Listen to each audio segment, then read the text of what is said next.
I am so tired of being told that society must contort itself into a kneeling apology because someone else reproduced.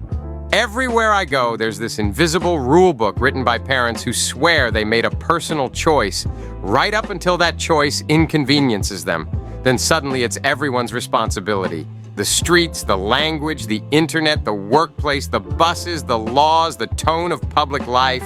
All of it gets rewritten to protect the sacred fragility of the child they decided to manufacture. And don't get it twisted. This isn't about caring for children. This is about parents outsourcing the consequences of their decisions and then acting morally superior while doing it. Let's start with the most obvious one: speech. Language has been flayed alive in the name of children who are not even present. Swear words are treated like chemical weapons. Platforms scramble to sanitize themselves because a kid might overhear something their parents failed to supervise. Comedy gets neutered, art gets blunted. Honest speech gets wrapped in bubble wrap and shoved into a corner like a dangerous animal. Why?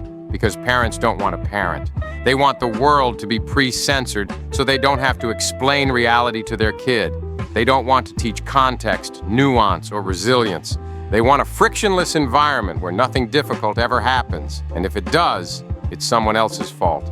I grew up hearing swearing, online, offline, everywhere. Guess what happened? Nothing. I didn't melt. I didn't turn feral. I learned that words have tone, context, and intent.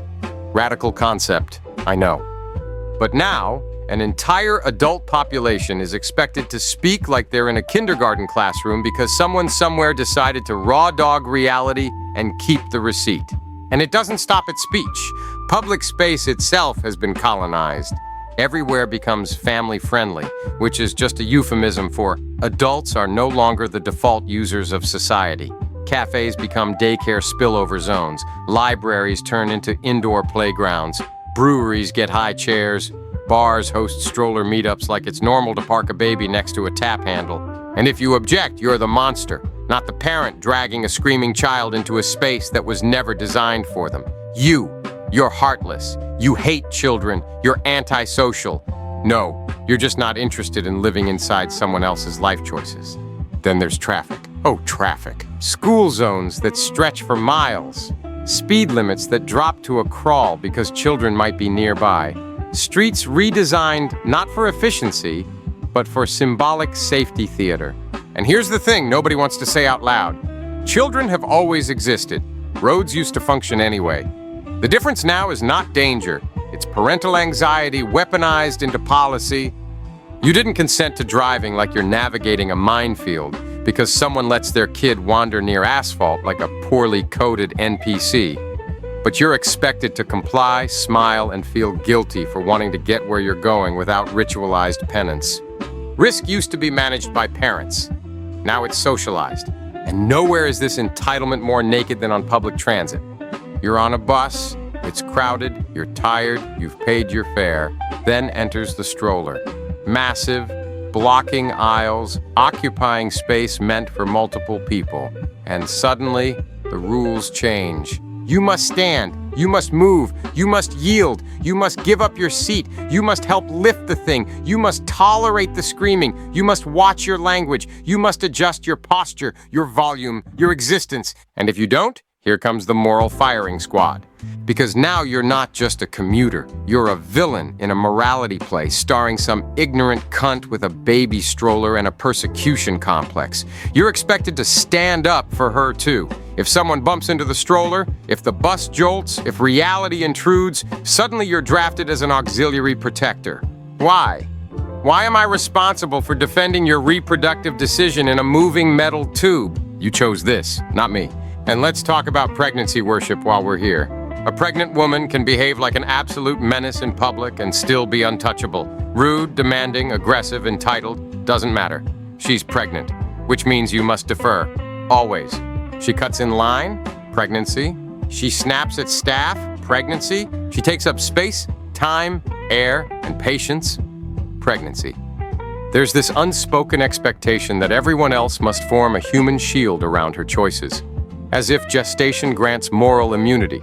As if being knocked up turns you into a sainted relic that must be protected from the consequences of existing among other people. And God help you if you don't perform the ritual correctly. If you don't give up your seat fast enough. If you don't soften your tone enough. If you don't immediately rearrange your body and schedule to accommodate her. Then you're the problem. Not the system that decided reproduction should come with zero personal cost and infinite public obligation. Parents love to talk about community when they mean compliance. They talk about support when they mean obedience. They talk about the children when they mean don't question me. This is the moral blackmail at the heart of it all. Once a child exists, parents treat that existence as a trump card. Any objection can be dismissed with a single phrase. Think of the children. Think of them how. Think of them why. Think of them because you made them and now regret how much work that actually is. Children become rhetorical shields, human hostages in every argument. You're not allowed to disagree with policy, culture, or norms anymore. You're hurting kids, even when the kids have nothing to do with it. This is how schools get hijacked. Education stops being about learning and starts being about parental ego management.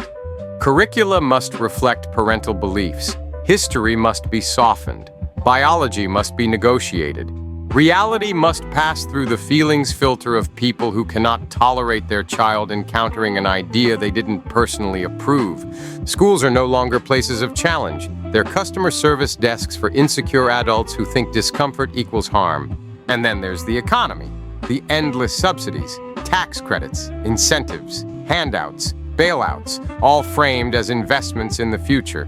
Funny how the future always seems to invoice the child free. You don't reproduce? Too bad. You still pay. You still fund schools you don't use, services you don't need, programs designed to offset the costs of choices you explicitly opted out of. Reproduction is treated like a public good when it suits parents, and a private choice when it comes to responsibility. Heads they win, tails you pay. Workplaces aren't spared either. Parents vanish mid-shift. Deadlines slip. Emergencies pile up. And the child-free quietly absorb the labor. Again, and again, and again. Flexible schedules magically exist for parents. For everyone else, it's not feasible. Your time is less valuable because you didn't spawn a dependent. Your exhaustion is less legitimate. Your boundaries are negotiable. Reproduction becomes a workplace buff, a permanent excuse generator. And through all of this, the most obscene part remains untouched. Parents created the vulnerability. They created the dependent. They created the risk. And then they demand the rest of society compensate for it. This is the inversion that makes my fur itch. If I create a dangerous situation, I am responsible for managing it. If I adopt a fragile animal, I don't demand the city redesign itself. If I buy a glass sculpture, I don't insist everyone else walk slower.